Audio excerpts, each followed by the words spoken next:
ये तंदुरुस्त आदमी का।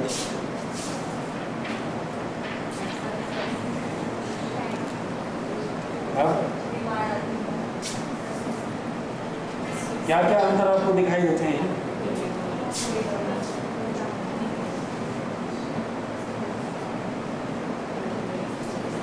आप लोग जरा इस पर विचार करें, मैं आता हूँ इसमें। क्या क्या डिफरेंसेस आपको दिखाई देते हैं? कोई बात नहीं।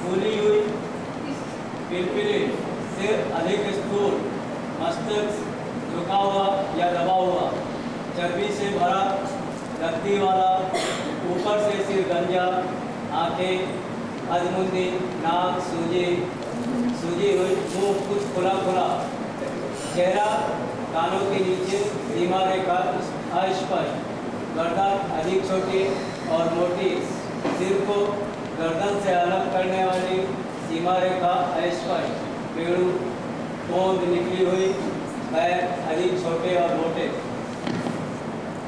लुई कुने ने ये सिद्धांत पहले कर दिया।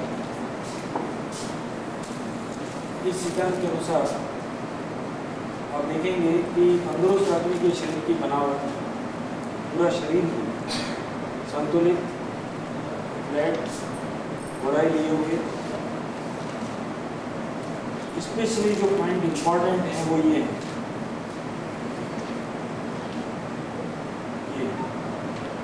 ये जो गर्दन और गले के बीच की रेखा है, चेहरे और गले के बीच की जो रेखा है, ये रेखा क्लियर होना चाहिए। फिर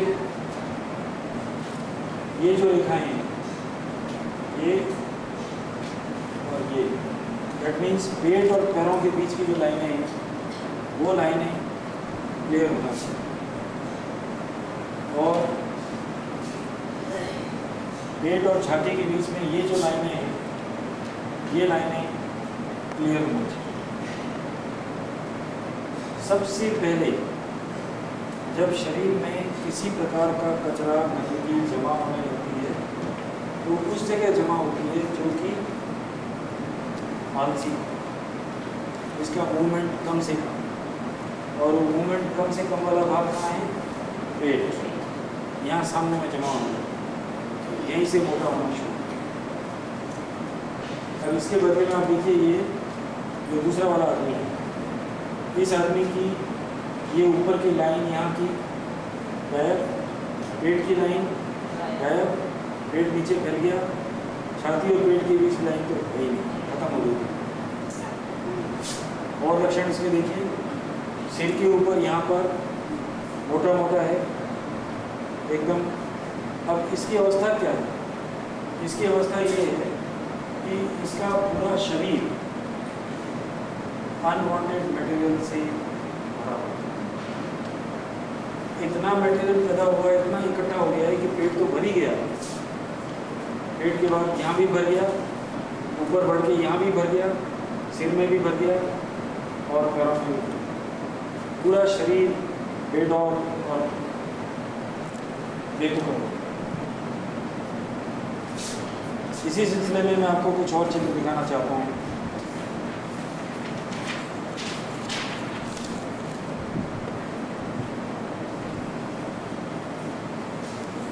ये सब चित्र लुई कुने की ओरिजिनल किताब में से लिए हुए हैं।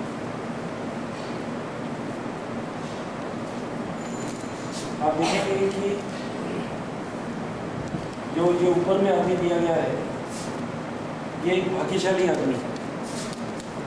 ये कचरा इसके पूरे शरीर में फैल जाता, वो नहीं फैल करके एक थैला बन के यहाँ पर जमा हो।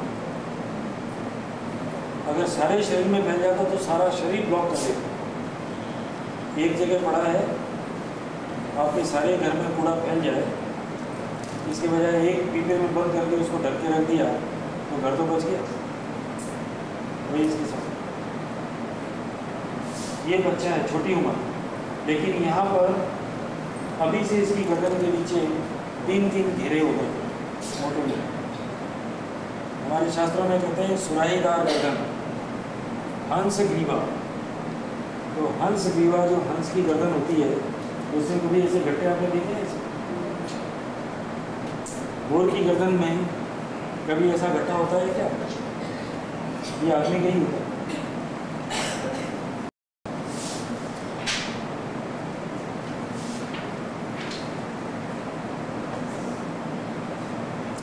ये शक्ल आपको कैसी दिखाई देती है?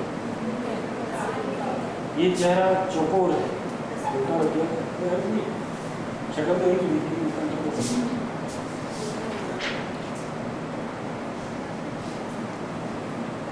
ये चेहरा चौकोर है, स्क्वायर। ये स्क्वायर चेहरा भी कोई अच्छी बात। चेहरे का आकार कैसा होना चाहिए? चेहरे का रूप कैसा होना चाहिए? गोल। और कोई आइडिया? हाँ बोलिए। अंडाकार, ओवल फेस होना चाहिए। आप कभी ये कैलेंडर वगैरह आते हैं, इसमें राम का, कृष्ण का वगैरह चेहरा देखते हैं, कैसा दिखता है? ओवल, थोड़ा सा लंबाई लिए हुए, गोल, एकदम गोल नहीं। कोई बंगाल में कैलेंडर निकलते हैं, उसमें एकदम गोल भी बना देते हैं, लेकिन वो उतना सुंदर नहीं लगता। सुंदर कौन सा लगता है? जो अंडाकार, जो सबसे पहले चित्र में आपको दिखाया था।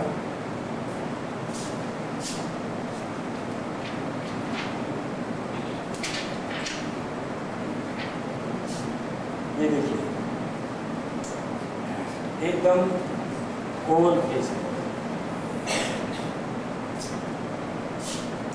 आप लोगों ने कभी ये ग्रीक स्टैचूज होती है देखिए, हरक्यूलस की, वीनस की, सबके चेहरे आप देखेंगे ओवल। ये perfect face is an Oval face. इसके मुकाबले में जब हम ये चेहरा देखते हैं, तो ये क्या दिखता है? ये चौकोर है। चौकोर चेहरे का मतलब बहुत साफ है कि यहाँ और यहाँ दोनों साइड में विकार जमा हो, गंदगी जमा हो। इसी आदमी का पीछे से जो फोटो लिया गया है, उसमें भी साफ दिखाई देता है। ये गर्दन यहाँ पर मोटी हो गई है, ये फेस यहाँ पर खुला हो गया।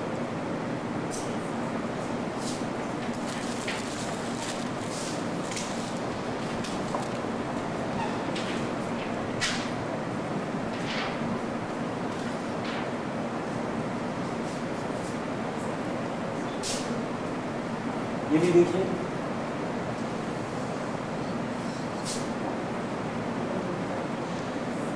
डबल चिन,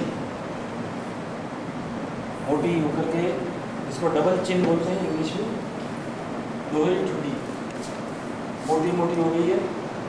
ये सब बीमार होने के शुरू से लक्षण। आप बोलेंगे अगर जीवाणु नहीं है, ये नहीं है, वो नहीं है, तो जरा एक बात बताइए कि जीवाणु जहाँ होंगे,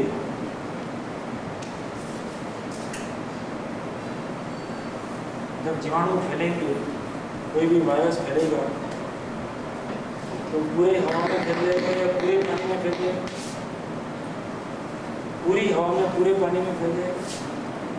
उसका इफेक्ट कितने लोगों को होता है? कितने लोगों को? दुर्बल और कमजोर है। जो मोटे तगड़े पहलवान हैं, दादा से कोई काम नहीं होता।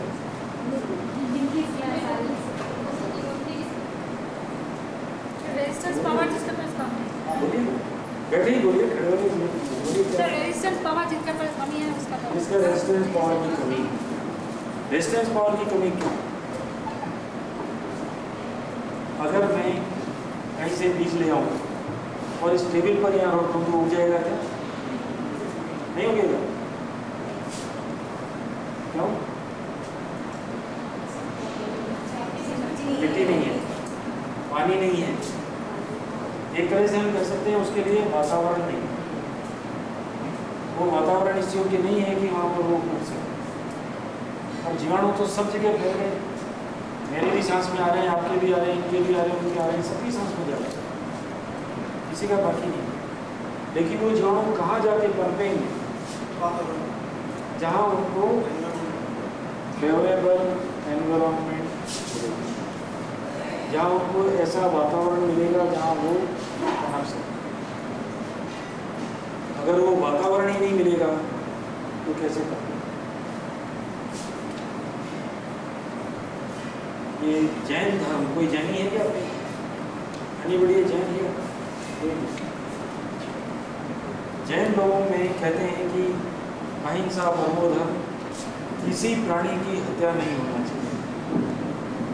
अब घर में कॉकरोच हो जाते हैं, मच्छर हो जाते हैं, छिपकलियाँ आ जाती हैं, ये सब हो जाते हैं। तो जब किसी मुनि से पूछा गया कि महाराज क्या करें, ये इनको तो मारना ही पड़ता है, तो उन्होंने बड़ा साइंटिफिक जवाब कि आपके घर में कॉकरोच होते हैं क्यों? कुछ उनको खाने को मिलता हो? सुबह जाकर के रसोई घर का दरवाजा खोलते हैं तो कॉकरोच फर्श पे 10-20 घूमते हुए नजर आते हैं। क्यों आपको?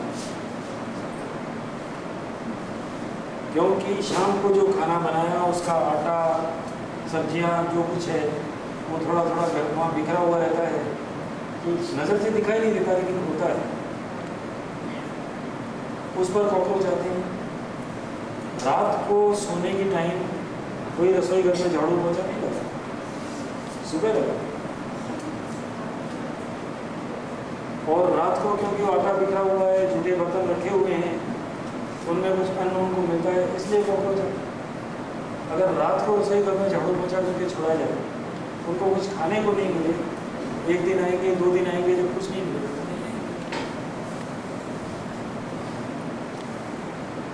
किसी घर के आसपास जो गले के कुत्ते होते हैं उनको खाने को ना मिले तो किस लिए आकर के बैठेंगे?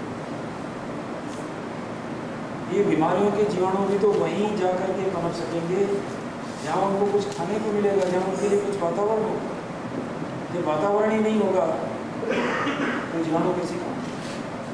तो आपका विरोध नहीं कर सकते, आप लोग समझिए। इसलिए let us very clearly understand, अच्छे से समझ लेना चाहिए कि जीवाणु बीमारी का ठीक कारण है। कोई वायरस, बैक्टीरिया जीवाणु का ठीक कारण है।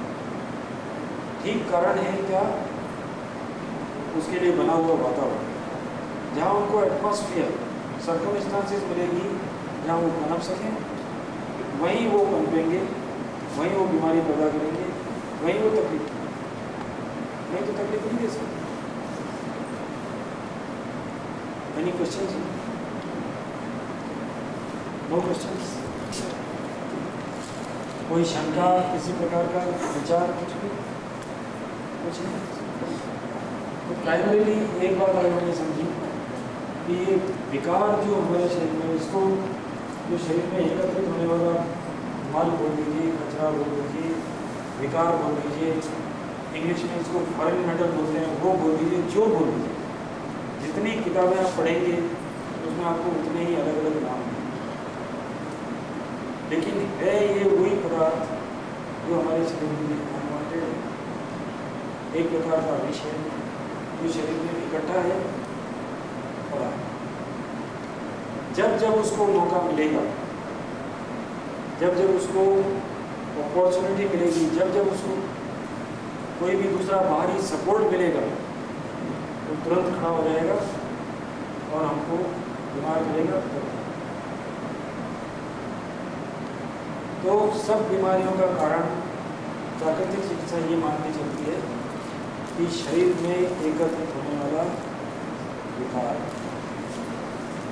अगर बीमारी के पनपने के लिए ज़रूरी जो चाहिए वो वातावरण शरीर में नहीं है तो बीमारी नहीं हो सकती। ये विकार इकट्ठा होता है कभी जोड़ों में, लोग बोलते हैं गठिया हो, कभी फेफड़ों में, उसमें क्या बोलते हैं ये ट्रेकिया में, सांस लेने की नली में, लोग बोलते हैं अस्थमा हो। जो रक्तवाहिनी है आर्टरीज, उन आर्टरीज में जमा हो जाता है तो हाई ब्लड प्रेशर होता है। उन आर्टरीज के द्वारा ब्लड को सप्लाई होती है, हार्ट को सप्लाई होती है ब्लड, उनके रास्ते में जमा हो जाता है तो हार्ट की तकलीफ हो जाती है, बाईपास सर्जरी की नौबत है। ये विकार जब दिमाग में इकट्ठा होने लगता है, ब्रेन में जाकर इकट्ठा होता है तो ब्रेन की बीमारी होती है। मसूड़ों में जमा होता है तो पायरिया होता है। अपेंडिक्स में जाकर जमा होता है तो अपेंडिसाइटिस हो जाता है। चमड़ी के नीचे जमा होता है तो चारों होता है। ये विकार विभिन्न रूपों में, डिफरेंट शेप्स में, अलग अलग तरह से मैनिफेस्ट होता है और हम लोगों को अलग अलग बीमारियों को होते होते ये स्थिति आ गई है कि दसियों हजार दवाई बीमारियों के नाम हो गए। पिछले बार कोर्स में डॉक्टर चटर्जी को मैंने बताया था, तो बोले हमारी किताबों में 50,000 से ज़्यादा बीमारियों के नाम लिखे हैं। उन 50,000 बीमारियों में से हम खाली 10,000 के लिए ट्रीटमेंट जानते हैं, 40,000 के लिए तो ट्रीटमेंट नहीं जानते। उन 10,000 में से भी 90% लोग जो हमारी किताब में लिखा उसके मुकाबले में, उसके अनुसार 600-700 बीमारियों के लिए हम लोगों के पास होंगे। तो और बाकी के बारे में हम लोगों को कुछ पता नहीं। 90% डॉक्टर वही 600-700 बीमारियां जानते हैं, उसके बाद कुछ नहीं। कम से कम 70% डॉक्टर ऐसे हैं जो 10 बीमारी से 11 का नाम है, जो आता है उसकी सर्दी लग गई, डायरिया हो गया, ब्लड प्रेशर आई है, शुगर हो गई, ये 10-15 बीमारी, डायबिटीज हो गया और बहुत थोड़ी बीमारी। अच्छा, प्राकृतिक चिकित्सा ये मानती है कि एक ही बीमारी है, ओनली वन रीजन, और वो है शरीर में कचरे का। ये बीमारियां अब कितने प्रकार की हैं? हजारों प्रकार, 50,000 प्रकार की बीमारियों की बात मैंने की।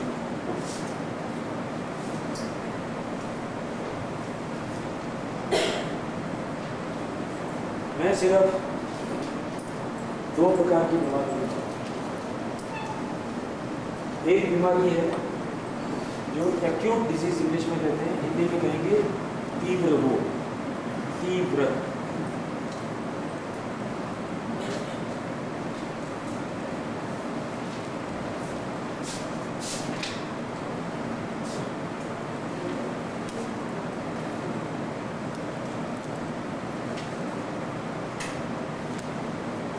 तीव्र रोग, और दूसरा है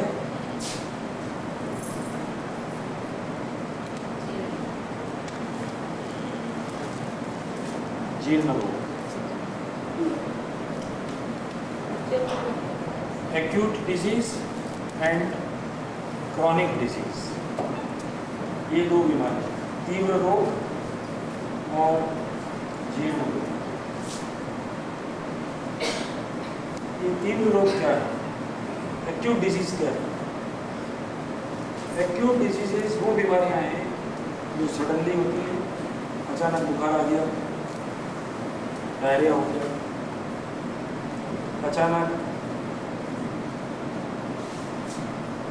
जुकाम हो गया, सर्दी लग गई, अचानक सिर में दर्द हो गया, ये अचानक होने वाली जो साधारण बीमारियां हैं जो आए दिन होती रहती हैं, ये एक्यूट डिजीज है।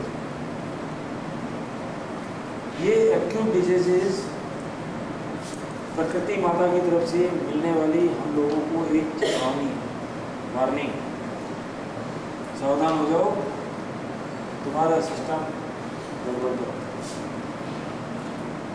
अब हम लोग क्या करते हैं, जब इस प्रकार की कोई तकलीफ होती है तो हम लोग दौड़ते हैं कोई ना कोई दवाई खाने की, कोई दवाई खोजते हैं, और अधिकांश दवाइयाँ एक ही काम करती हैं, उस बीमारी को दबा देती है, सप्रेस, कारण को नहीं मिटाती, लक्षण को मिटाती, विष वृक्ष की जड़ को नहीं काटती, पत्ते तोड़ लेते, डालियां काट देते, विष वृक्ष समाप्त नहीं होते, बच गए। जब एक मामूली छोटी बीमारी को दबा देते हैं तो दूसरी उससे ज़्यादा बड़ी निकल जाती है, फिर दौड़ते हैं और कोई दवाई ले आते हैं, फिर उसको दबा देते हैं, तब तीसरी और उसका कोई बड़ा भाई बड़ी बहन उसमें से निकलती है। इस तरह से बढ़ते बढ़ते बीमारी जब पुरानी हो जाती है तो गंभीर रोगों के रूप में पैदा होती है, तब वो तीव्र रोग जो दबाया गया है वो जीर्ण रोग है।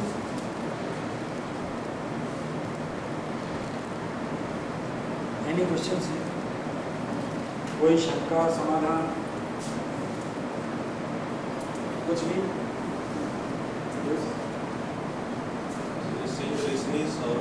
body बराबर है। How do you explain this hereditary diseases? Hereditary आपको एक 2 मिनट में मिलेगा जी। हाँ, एक ये है कि कुछ लोग ये कहते हैं कि डिजीजेज जेनेटिक, हेरिडिटी। हमारे पिताजी को भी हार्ट ट्रबल थी, हमको भी। हमारी नानी जी को डायबिटीज था, मुझे भी हो गया। डॉक्टर लोग भी पूछते हैं कि आपके यहाँ कोई फैमिली हिस्ट्री है क्या? दमे के लिए भी पूछते हैं, एलर्जीज के लिए पूछते हैं, प्रायः सभी बीमारियों के लिए पूछते हैं। डायबिटीज़ के लिए, गठिया के, रूमेटिज्म के लिए फैमिली हिस्ट्री है। ये फैमिली हिस्ट्री में मैं आप लोगों के सामने 2 या 3 बात अलग अलग करूँगा। सोचा हुआ नहीं इसलिए एक पॉइंट नहीं बोला, लेकिन 2 या 3 बात निश्चित रूप से जेनेटिक होता है, इसमें कोई संदेह नहीं। हेरिडिटी से कुछ बीमारियां आ जाएंगी। पर दूसरी बात जो मैं बोलना चाहता हूँ वो ज़्यादा इम्पोर्टेंट है कि बहुत सारी बार इस प्रकार की हेरिडिटी जो डिजीज़ होती है वो कॉमन फैमिली हैबिट, परिवार की एक देखा देखी जो आदत होती है, उस आदत की वजह से दिखाई देने लगती है। एक उदाहरण दें, बहुत सारे परिवार ऐसे हैं जिनमें खाना खाने के बाद मिठाई खाने का नियम है, और खाना खाने में शाम के टाइम पक्का खाना खाना है। पक्का खाने का मतलब होता है पूड़ी, पराठे, हलवा, मिठाई, इस तरह की चीज़ हमको ज़रूर शाम को, आलू की सब्जी, ये वो, मैंने शाम को परिवार में सब लोग मिलकर भारी खाना खाते। पूरी फैमिली की आदत है कि हम लोग नमक, तेल, मिर्ची, मसाले, गरम मसाले वगैरह ज़्यादा डालकर खाते हैं। उस परिवार में जब कोई कॉमन डिजीज़ होने लगती है, जैसे गैस्ट्रिक अल्सर हो गया, कॉन्स्टिपेशन हो गया, ओवरवेट हो गए, पिताजी भी मोटे, माँ भी मोटी, बच्चे भी मोटे, और शायद उनके घर के नौकर भी मोटे, कुत्ता भी मोटा, बिल्ली भी मोटी, सब मोटा मोटा लोग बोलते हैं हमारी फैमिली हिस्ट्री। और मोटापा सबसे पहला स्टेप है बीमारी का, जो ब्लड प्रेशर, हार्ट डिजीज़ वगैरह वगैरह और 2500 बीमारियाँ होती हैं। तो ये कॉमन फैमिली हैबिट, कई बार लोग इसको जेनेटिक मानते हैं।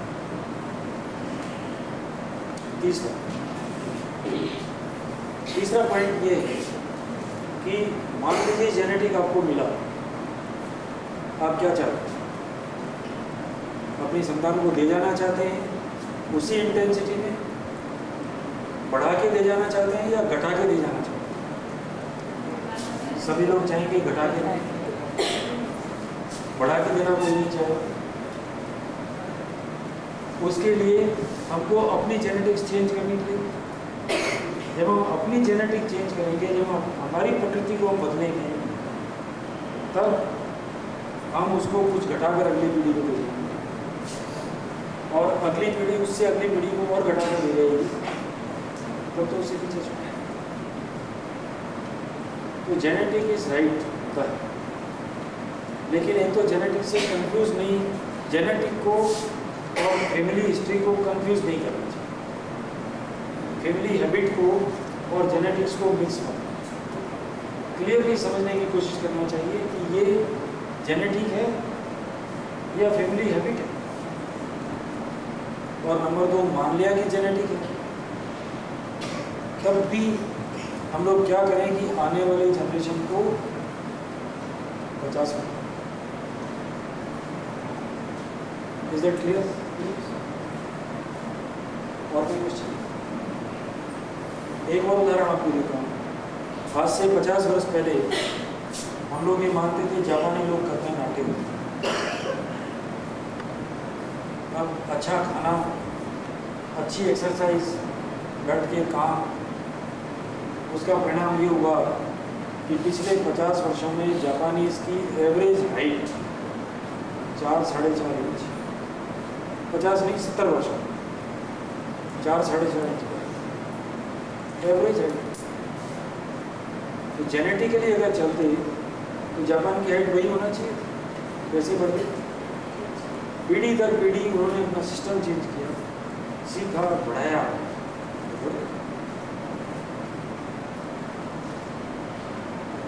इस तरह से जेनेटिक कोई भाग्य का विधान नहीं है, कोई ब्रह्मलेख नहीं है कि बदल नहीं सकता, उसको भी सुधारा जा सकता है।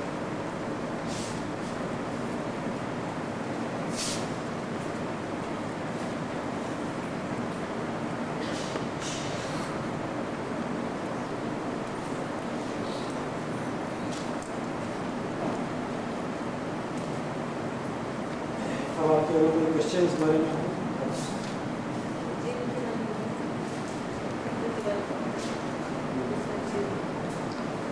जीन का क्या है? देखिए, जैसे आपको बताया कि तीव्र रोग को बार बार दबाते जाने से जीर्ण रोग है, और ये जो जीर्ण रोग हैं ये बड़ी बड़ी बीमारियां हो जाती हैं जो बाद में लंबे समय तक तकलीफ देती रहती है। लोग बोलते हैं दमा, दम का सर, अस्थमा या दमा एक बार हो गया तो जीवन भर लोग देता ही रहते हैं। दमा, दम का सर, वायु रोग, वात रोग, गठिया, रोमेटिज्म, कोई दवाई नहीं है, कोई इलाज नहीं है, किसी औषधि से ठीक नहीं हो सकता। इस प्रकार की जो बीमारियां हो जाती हैं, डायबिटीज, कोई औषधि नहीं है, मैनेज किया जा सकता, ठीक नहीं। ये सब जीर्ण रोगों की श्रृंखला में क्या होता है? आप बोलेंगे कि आपने बोल दिया एक सिद्धांत, एक विकार, एक फॉरेन मैटर, इसकी वजह से बीमारियां होती है। मैं आपको एक और बड़ा इम्पोर्टेंट उदाहरण दूं। किसी को मामूली शरीर पर दाग, खुजली वगैरह जिसको बोलते हैं, रिंगवॉर्म, इरिटेशन, ऐसा कुछ, उस पर दवाई लगा, हाथ का मिट गया, पैर में हो गया, पैर पे दवाई लगाई, वहाँ का मिट गया, तो कहीं बगल में हो गया, कहीं पीठ में हो गया, फिर दवा दिया, फिर मिट गया, थोड़े दिन में देखा जुकाम हो गया। जुकाम के लिए फिर दवाई ले ली, जुकाम को दबा दिया, बस